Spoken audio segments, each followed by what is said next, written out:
From a school principal to a university coach to a company president, from an all-Canadian all-star to the most outstanding player to a three-time scoring champion, Carling O'Keefe Sports presents a look into yesterday in the Canadian Football League. From 1952 through 1960, he played 166 consecutive games. He lived with the pass, became known as the Rifle, setting every passing record in the book during his time. In 1 year alone, he threw for close to 5,000 yards. Who is he? Sam Etcheverry, yesterday in the CFL. City of Montreal, the fans cheered loud and long for the brilliance of one man who made it all happen. He never ever had to use his last name. Sam the Rifle said it all. In 1952, P. Head Walker of the Alouettes saw Sam Etcheverry's picture in a magazine and invited him to a tryout. He made the team at a starting salary of $6,000. Sam Etcheverry passed his way to the Grey Cup finals from 1954 through 1956. He passed for over 25,000 yards during 7 years of recorded statistics. In 1954 alone, Sam threw for 4,723 yards, a record that still stands. In 1960, a surprise trade sent Etcheverry and Patterson to Hamilton for Filoni, but Sam had a no-trade clause and jumped to St. Louis in the NFL. Later, he returned to Montreal and in 1970 coached the Alouettes to the Grey Cup championship. Today, Sam Etcheverry's in the investment business. We talked to him about the good times and the bad times. When you came here in 1952, did you have to fit your arm to their offense, or did they make an offense to fit your arm? Well, I think my arm fit the offense because P had really loved to see the ball in the air, John, and start putting in more passing offense till 1953.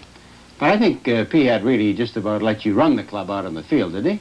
Well, P had liked it that way. He never had a playbook, and he used to make up the plays right on the field.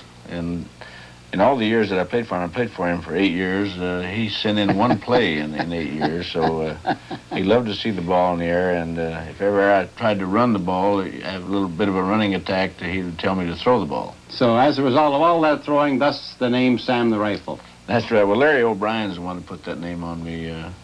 Larry O'Brien was our publicity man back in 52 and 53 here. And it's been Sam the Rifle ever since. Right. Well, after the bad start in 52 and 53, 54 turned out to be a significant year for you, winning the Shenley Award as the most outstanding player. You broke all kinds of records. And then came the moment where you lost that fateful Grey Cup to Edmonton. Does that still haunt you today? Believe me, John, how many years has it been? 27? Something like that. Something like that. Every year at Grey Cup time, the news media here want to call and talk about the Hunsinger affair. And even when I was living away from Montreal, I used to hear from them. After you left Montreal, and though it wasn't a pleasant departure, did you ever get a chance later to come back and play, and has that story ever been told? I would have come back if Ted Workman hadn't made one statement, because I knew that I had to come back and prove a point, and he said, we'd like for you to come back and make the team. And when he made that statement, I said, that's it. Eventually you did come back, though, in 1970 with some measure of satisfaction, I would guess, because you won the Grey Cup as the coach of the Montreal Alouettes. Was it really as it seemed? It wasn't the same as being a player, because after losing 3 Grey Cups and hearing all through all the years, it says, well, they used to win a lot of games, but they never won the big one. You know, that was always something that I had to contend with, and but it was a sort of satisfaction, John, but those 3 years with the Alouettes were the worst 3 years I ever spent in football. And I've never regretted anything I've ever done in my life except coaching. The way it was to the way it is today. Yesterday in the CFL. Both lopsided decisions. Montreal at Calgary. For the Montreal Alouettes, it's a big opportunity. Vince Ferragamo, third, a foot to go. But Ferragamo cannot take the hand out. It squeezes by him. The ball is recovered by the Calgary Stampeders, and that sets up their first touchdown, a 16-yard romp by James Sykes. Look at Sykes. He makes it just a little bit too casual here as he goes over the goal line. And the ball pops out of his hands. But fortunately, he was in the end zone. Calgary leads 7-0. The specialty teams were big for the Stampeders. The biggest play of them all, though, was Ingram. A 47-yard return on this play. He goes to the Alouette 37-yard line with a great run. The Stamps are stalled, and they kick a field goal and lead 10-0 over the Montreal Alouettes. And then Montreal gets a little bit of it back. A fumble by James Sykes. Hampton, number 62, well away from the ball, has time, however, and alertly gets in on top of it. They stall and wind up with a field goal. It's 10-3 at the end of the quarter. And now Bruce Threadgill to John Holland, the big receiver. Early in the third quarter, putting it away 23-3. They win 29-3. Dieter Brock, the story again, as he finds Rick House in Winnipeg's game against Toronto in Winnipeg. It's on the Argo 10. It sets up the first touchdown. Brock right back to House, the same receiver, and it's 7-0 for Winnipeg. On a play-action pass here, Brock with one of the fine passes that you will see in this game. Eugene Goodlow taking it on the 2-yard line. That's why Brock is one of the great passers in professional football today. Dan Minucci replaces the injured Holloway, and from the 40-yard line, he finds Martin Cox, and the biggest play for the Argos for the touchdown. It's 21-12 for Winnipeg. He tries to go back to Cox again, but this Minucci pass is picked off by Williams, and Williams just simply goes all alone into the end zone, nobody in front of him. But without question, for the Winnipeg Blue Bombers in their major victory and a very important one yesterday, the story was field goal kicker Trevor Kennard. This is 49 yards. But right through the uprights. His 7th field goal, it ties the CFL record. Kennard is mobbed by his teammates. The CFL on CTV continues with halftime in a moment.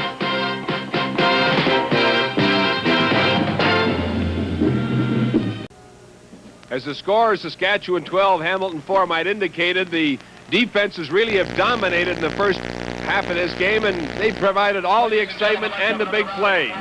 Early in the first quarter, John Hufnagel showed a little more superiority offensively than Clemens did with Hamilton, but time and again he was faced with big pressure and had to throw short. He worked primarily to the inside, this time to Chris DeFrance, but they were never really able to get any kind of a sustained drive going. The only touchdown scored in the first half was scored by the Saskatchewan defense. Here, big pressure on Clemens. He unloads to Braggignolo. A great hit by Frank Robinson. Bragignolo's arm kind of whiplashed the ball loose. Andre Jones picked it up, and he went 17, 18 yards into the end zone. Saskatchewan had an early lead. Later on, Clemens is going to Rocky DiPietro, a tip ball, and once again, Saskatchewan comes up with a turnaround. But despite this big play by Andre Jones again, Hufnagel was not able to get anything going offensively. Hamilton's defense came up, was able to keep them under control, and the game was still very much in contention between the two clubs. One of the reasons is the consistent pressure that Grover Covington, number 66, has been able to put on Covington when he's gone to the air. Also, they have shut down Saskatchewan from any kind of a ground game, as Covington did on that particular play. Quarter with less than 2 minutes to go. Finally, Tom Clements was able to hook up for a big play, this time to Rocky DiPietro. 33 yards, brought it deep into Saskatchewan end, but then the Saskatchewan defense was able to hold him to a field goal, and thus the score. Saskatchewan 12, Hamilton 4. This is the CFL on CTV. We'll have second half action in a moment.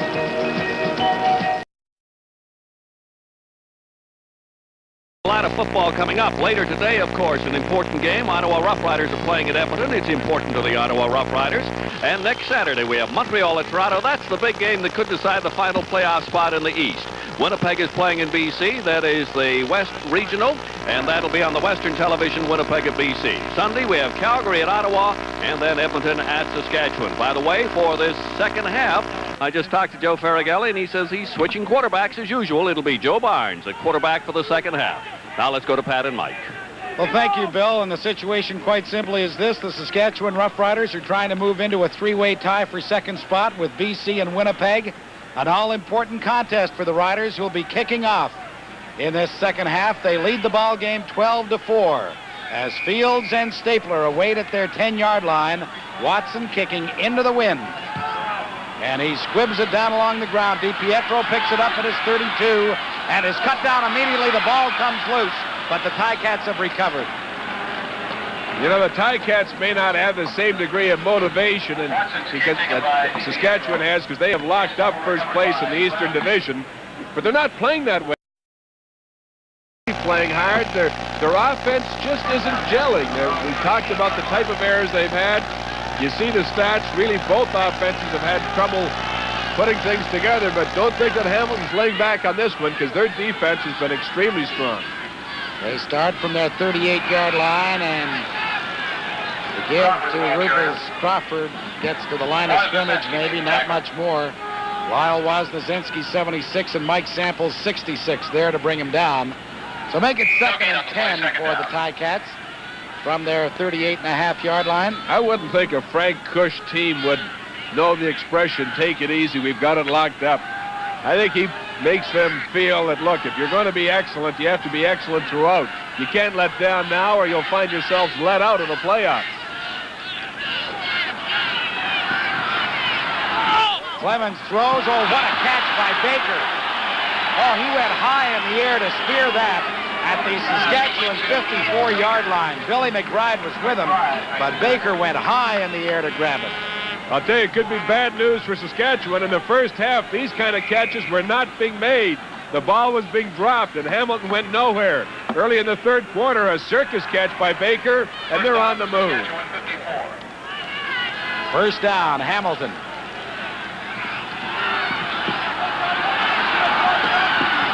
And Clemens is forced out as he gets to about the 50-yard line. He'll have a gain of close to 4 yards. Tom Schultz forced him out at that point. Good penetration by Saskatchewan the moment that Clemens dropped back, so he had to roll out of there. And then he decided to try and salvage whatever he could. Baker has caught 4 passes this afternoon for a total of 47. Coming into the ball game, he had 53 receptions. 2nd and 6, Ticats. Clemens throws, and Stigler makes the catch down at the 26-yard line of Saskatchewan.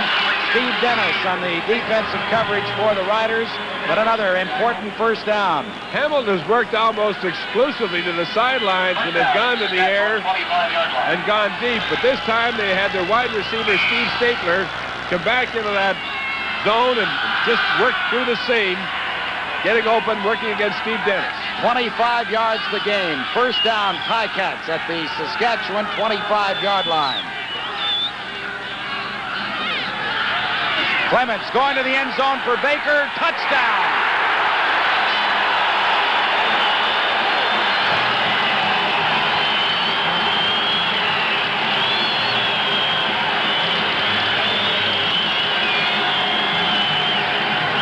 Keith Baker with his 10th touchdown reception of the season. A deep post pattern. You saw Clemens look to the left, and he came right back to Baker. I don't think there was ever too much doubt in his mind where it was he wanted to go. He had Baker isolated on McBride. Baker just outran him and had him by about a step and a half, and a perfectly thrown ball by Tommy Clemens. Pass of the year. He is one back of Winnipeg's great Dieter Brock. The point after is good. Well, the kind of a ball game that we anticipated. Saskatchewan 12, Hamilton 11, and we'll be back in just a moment. The chin straps, we're in for a battle now. It is 12-11, Saskatchewan leading, and 2 guys who can really fly, Dwight Edwards and Emmanuel Tolbert, await the kickoff from Bernie Ruoff. They stand at their 5-yard line. There's the touchdown march, and it didn't take them long. Edwards takes it 5 yards deep and then steps out of bounds, and it's a tied ball game. Bernie Ruoff gets the single point, and we're all tied up at 12.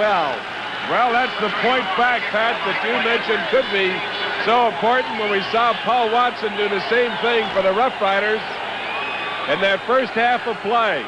The kind of thing, though, that mentally is upsetting to the Saskatchewan Rough Riders. A team that was doing so many things well. They didn't capitalize on all the opportunities given to them, but they had that first half pretty well under control. And now early in the third quarter, they've been set back a bit. Joe Barnes at quarterback, the handoff to Lester Brown, and Brown gets a tough 5 yards as he gets to the 40-yard line. It'll be 2nd and 5, Saskatchewan. Carmelo Cartieri, number 47, and Ecomet Burley, 74, make the tackle for Hamilton. And I'd like to remind everybody that this program is copyright and is strictly for the private use of our audience. Any reproduction, retransmission, or exhibition in whole or in part without the express written consent of the CTV Television Network and the Canadian Football League is strictly prohibited. 2nd and 5 for Joe Barnes. Fires into the flat. The catch is made by Tolbert for the first down for the Riders, who move out to their own 51-yard line. Gerald Best makes the tackle as we go to Bill Stevenson. Keith Baker, the man who made a number of big catches, including the big one for the touchdown. Keith, tell us about it. What kind of a play it was? Well, I was backside of a particular given call in the huddle, which was a post route. Tom gave me the initial go to the fact that he was going to lay it over the Rover's head and to run for it. And he did just that, so I had to go get it. And it was there. Exactly. Congratulations, Thank you. Keith Baker. 1st and 10, Saskatchewan. DeFrance makes a very difficult catch, hangs on. He's forced back to around midfield, but he made the catch up around the Hamilton 52-yard line. Harold Woods stuck him there along with Carmelo Cartieri. Riders continuing to use their short game, just hooking in front of the interior of that secondary. Harold Woods so many times has come up with big plays. All of it tough yardage, though, and Hamilton making them pay for it. Gain was 5. It is 2nd and 5 with the ball inside the Hamilton 54-yard line. And here comes the blitz. Barnes unloads to Greg Feger. And Feger is really upended by Howard Fields as he gets to the 50-yard line. But Preston Young was coming on the safety blitz, and he very nearly got to Joe Barnes, who did an excellent job to unload that ball to Feger. Well, he saw Young coming and knew he had to get rid of it right away, and he didn't any too early, I'll tell you, because Young came through without anybody even touching him. Great play there by Fields. A good job by Feger to hold on, because he was really upset. However, the Riders are still a yard and a half short of the first down, so they'll be punting.